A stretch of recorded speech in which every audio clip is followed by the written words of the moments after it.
දැන් ගෙනාපු මේ බස් 104 කොළඹ මොන මොන මාර්ගවලද ධාවනය කරන්නේ?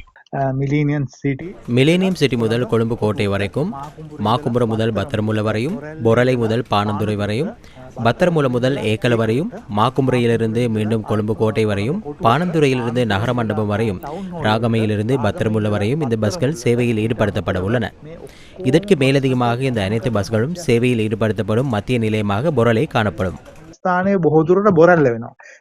දැනට මගින් ගමන් ගන්නා බස් රථවලට වඩා මේ බස් රථවල තියෙන සුවිශේෂීතාවයන් මොනවද? වායු සමීකරණය කරන குளிரூட்டப்பட்ட சொகுசு வசதிகளை உள்ளடக்கிய மெட்ரோ பஸ்களை இலங்கைக்கு கொண்டு வரப்பட்டுள்ளன.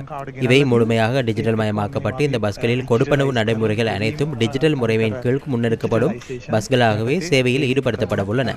அதுவே ஏனைய பஸ்களுக்கும் மெட்ரோ பஸ்களுக்கும் வித்தியாசமாகும். මේ බස් රථය අතර තියෙන වෙනස. මේ බස් රථ නඩත්තුව සහ විශේෂයෙන් මේවායි චිර පැවැත්ම පිළිබඳව මොන වගේ වැඩපිළිවෙලක්ද දැනට යෝජනා වෙලා තියෙන්නේ? අලුතෙන්ම ඩිපෝ 4 புதிதாக 4 டிப்போக்களை நிர்மாணிப்பதற்காக செயற்பாடுகள் முன்னெடுக்கப்பட்டுள்ளன. ஆகஸ்ட் மாதத்தின் முதல் வாரத்திற்குள் அதற்கான செயற்பாடுகள் நிறைவு பெறும் என நான் நினைக்கின்றேன். அந்த டிப்போக்களின் ஊடாகவே பஸ்களை முகாமைத்துவம் செய்வதற்கு தீர்மானிக்கப்பட்டுள்ளது. நாளாந்தம் பஸ்களை சுத்தம் செய்யும் செயற்பாட்டை தற்போதைய திட்டத்திற்கு அமைய நாங்கள் செய்து வருகின்றோம். සුද්ධ කරනවා. අපි දැනගන්න කැමති මේ බස් රථ 104හි සේවාවන් ජනතාවට ලබා ගන්න හැකි වන්නේ මොන කාලයේද?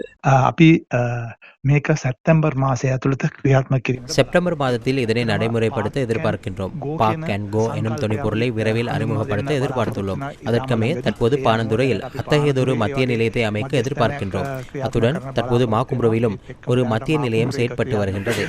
பணி நிமித்தம் கொழும்புக்கு தமது வாகனத்தில் தனிநபர் ஒருவர் வருகை தரும் பட்சத்தில் அந்த வாகனத்தை நிறுத்திவிட்டு இது போன்றதொரு பஸ் சேவையை பயன்படுத்துவதன் மூலம் அவருக்கு பொருளாதார ரீதியில் பெரிய அளவில் பலம் ஏற்படும் என்பதையே நாங்கள் கருத்தில் கொள்கின்றோம். එයා පාවිච්චි කරන එකෙන්